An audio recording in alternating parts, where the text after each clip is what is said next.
এই আমের সিজনে আমি আপনাদের সঙ্গে আরো একটা রেসিপি শেয়ার করছি। আজকে আমি দুই ধরনের দই চিড়ে রেসিপি আপনাদের সঙ্গে শেয়ার করছি। দই চিড়েটা খেতেও যেমন টেস্টি তেমনি হেলদি খাবার। এই গরমের দিনে দই চিড়ে খাওয়াটা স্বাস্থ্যের পক্ষে খুবই উপকারী এবং অল্পতেই কিন্তু পেটটা ভরে যায়। তাই খুবই সিম্পল দুই ধরনের দই চিড়ে আপনাদের সঙ্গে শেয়ার করলাম। আশা করছি রেসিপিটা আপনাদের ভালো লাগবে। আমি এখানে 1 কাপ চিড়ে নিয়েছি। চিড়েটা আপনারা নিজেদের পছন্দ মতো কম বেশি নিয়ে নেবেন। এবং এখানে কিন্তু আমি মোটা চিড়ে ইউজ করছি বা যেটা পোলাওয়ের চিড়ে। পাতলা চিড়ে দিলে খুব সহজেই গলে যায় এবং এটা খেতে কিন্তু ভালো লাগে না। অবশ্যই খুব ভালো করে চিড়েটাকে ঝেড়ে নিতে হবে। আমি আগে থেকেই চিড়েটাকে ঝেড়ে রেখেছি।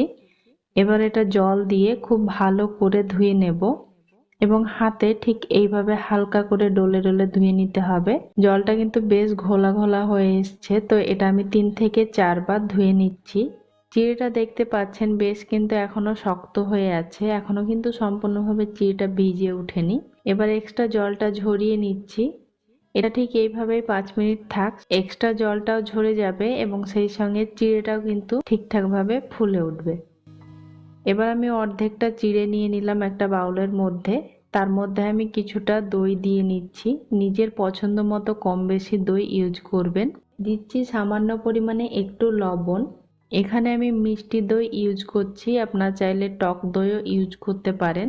এটা কিন্তু ঘরের তৈরি মিষ্টি দই। মিষ্টি দই কিভাবে তৈরি করতে হয় সেই রেসিপি আশা করছি আপনারা অনেকেই দেখেছেন।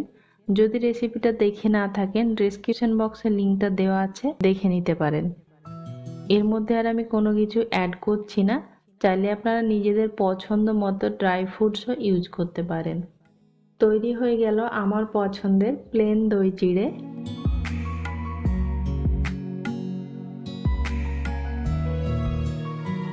আরও একটা আমি দই চিড়ে আপনাদের তৈরি করে দেখাচ্ছি।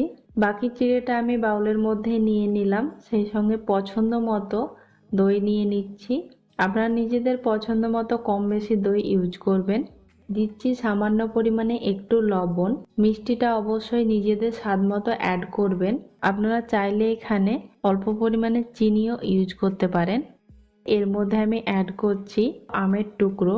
অবশ্যই কিন্তু ভালো কোয়ালিটির আমটা নিতে হবে। এখানে কিন্তু আমের পাল্প ইউজ করবেন না, এখানে কিন্তু আমের টুকরোটা ইউজ করবেন, তাহলে স্বাদটা বেশি ভালো পাওয়া যায়। এবং এটা জাস্ট একবার নেড়ে মিশিয়ে নিলাম। তৈরি হয়ে গেল আমার আরও একটা দই চিড়ে।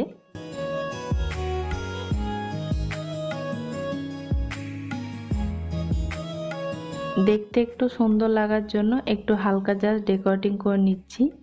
প্লেন দই চিড়ের মধ্যে জাস্ট আমি হালকা একটু মধু দিয়ে নিচ্ছি এবং একটু পেস্তা বাদাম দিয়ে ডেকোরেটিংটা করে নিলাম। আপনারা চাইলে এখানে ওপর থেকে আরও কিছু ড্রাই ফ্রুটসও ছড়িয়ে এটাকে সার্ভ করতে পারেন। ব্যাস সিম্পল দুই ধরনের দই চিড়ে তৈরি হয়ে গেল।